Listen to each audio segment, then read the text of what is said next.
Malayalam Bigg Boss season 7 live updation നോക്കാം. 13ാമത്തെ ആഴ്ചയിലെ ക്യാപ്റ്റനായി നൂറയെ ഇന്നലെ ലാലേട്ടൻ തെരഞ്ഞെടുത്തിരുന്നു. എന്തായാലും ക്യാപ്റ്റനായ നൂറ ഇപ്പോൾ 13ാമത്തെ ആഴ്ചയിലെ പുതിയ ടീമുകളെ തിരഞ്ഞെടുത്തിരിക്കുകയാണ്. എന്തായാലും ഇങ്ങോട്ട് കിട്ടിയ പണി അതുപോലെ തന്നെ നൂറ തിരിച്ച് അക്ബറിനും നേവീനും ഇപ്പോൾ കൊടുത്തിരിക്കുകയാണ്. കാരണം വേറൊന്നുമല്ല, കഴിഞ്ഞ ആഴ്ച നേവീനും അക്ബറും ആര്യനുമായിരുന്നു ക്യാപ്റ്റൻ. ആ സമയത്ത് ഷാനവാസിനും അനുമോൾക്കും പണി കൊടുക്കാൻ വേണ്ടി തന്നെ ഇവരെ വെസൽ ടീമിലായിരുന്നു ഇവർ നിയമിച്ചിരുന്നത്. അതേ പണി തന്നെയാണ് നൂറ ഈ തവണ ടീം തിരിച്ചപ്പോൾ ചെയ്തിരിക്കുന്നത്. നേവീനെയും അക്ബറിനെയും വെസലിൽ ഇട്ടിരിക്കുകയാണ്.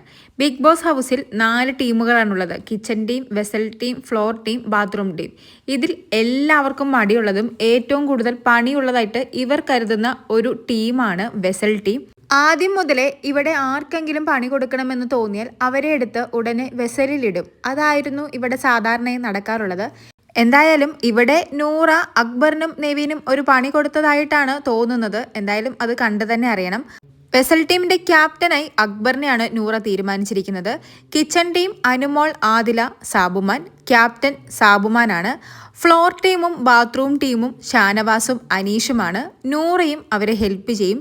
ക്യാപ്റ്റനായി ഷാനവാസിനെയാണ് തീരുമാനിച്ചിരിക്കുന്നത്. അങ്ങനെ സീസൺ 7 ആദ്യത്തെ നൂറയുടെ ക്യാപ്റ്റൻസിയാണ്. എങ്ങനെയുണ്ടാവും നൂറയുടെ ക്യാപ്റ്റൻസി എന്ന് കണ്ടറിയാം. കൂടുതൽ ലൈവ് അപ്ഡേറ്റുകളുമായി വീണ്ടും വരാം.